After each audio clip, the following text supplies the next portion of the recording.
how do you get an entire economy to go green?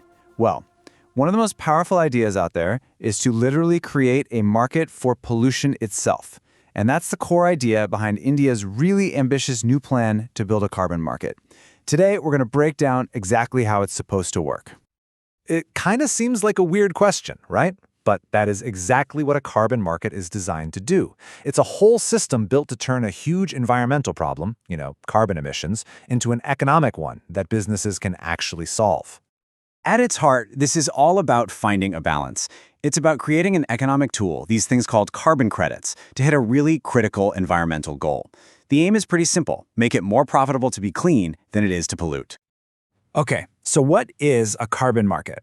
Honestly, the easiest way to think about it is like a stock market. But instead of trading shares in a company, people are trading the right to emit greenhouse gases. It all works on those same basic principles of supply and demand. The currency in this new market is the carbon credit. Now, each one of these credits represents 1 metric ton of CO2e.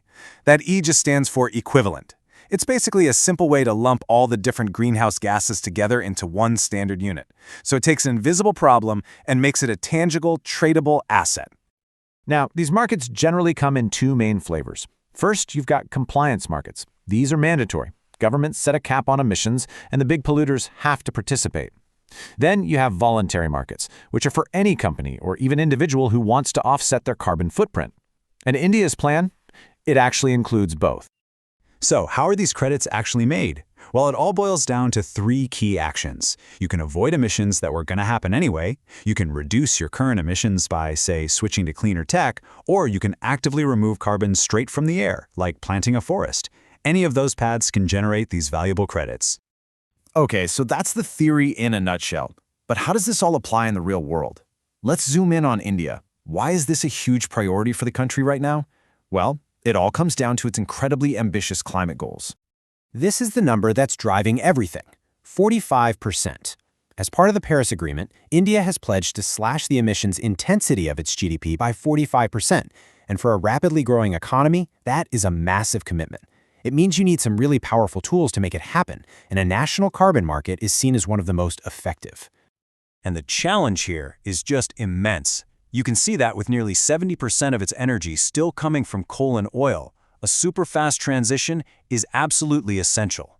This is where a carbon market steps in. It creates a powerful financial reason for industries to finally shift away from these old sources and start investing in cleaner alternatives. All right, so we get the why. Now let's dive into the how. India has designed a really specific system to try and turn these ambitious goals into a real, functioning market. And this is the key piece of the puzzle, the Carbon Credit Trading Scheme, or CCTS. It was finalized in 2023, and it's basically the official rulebook that's going to govern the entire Indian carbon market, setting up the framework for both the compliance and the voluntary side of things. So here's the engine of the compliance market in action. Just imagine the government sets an emissions target for a company. If they do better than that target, they earn certificates they can then sell for a profit.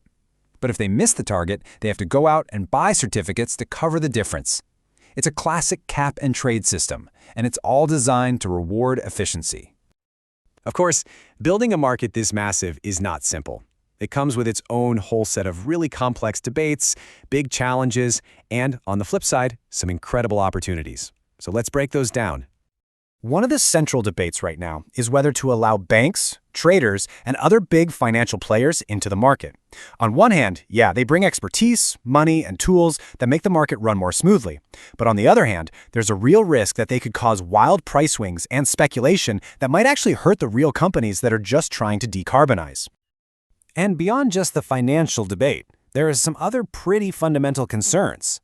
Is this just giving a right to pollute to wealthy companies that can afford to just buy their way out? Could it actually slow down real investment in green technology? These are the tough questions the system is going to have to answer as it grows up. But despite all those challenges, the opportunity here is just staggering. I mean, just look at these numbers. The global carbon market is already worth hundreds of billions of dollars, and it's projected to absolutely skyrocket. By creating its own domestic market, India is positioning itself to be a major player in this new green economy. So where are all of India's carbon credits going to come from? Well, the most obvious source is renewable energy. every single new solar panel and wind turbine is basically a potential credit-generating machine, just ready to be sold on this new market. And then there's nature itself. Projects that plant trees, restore forests, or improve soil health can literally pull carbon out of the atmosphere. This essentially turns India's huge agricultural and forest lands into massive economic assets in the climate fight. And you can't forget about waste. Capturing methane from landfills or turning agricultural waste into biogas doesn't just cut down on pollution, it creates a product. Now, these projects can make money both from the energy they produce and from the carbon credits they earn. This quote from an official at India's National Stock Exchange really gets to the heart of the matter. The whole goal is to build a healthy, trusted market where all these environmental actions can be properly valued and, this is the crucial part, monetized. At the end of the day, this is about turning climate action into a viable and even profitable business model. So we end right back where we started. Is putting a price on pollution the most powerful tool we have to drive climate action at a massive scale? Or does it just create loopholes that let the biggest emitters off the hook? The success of India's carbon market, and others like it, is really going to depend on finding that right balance.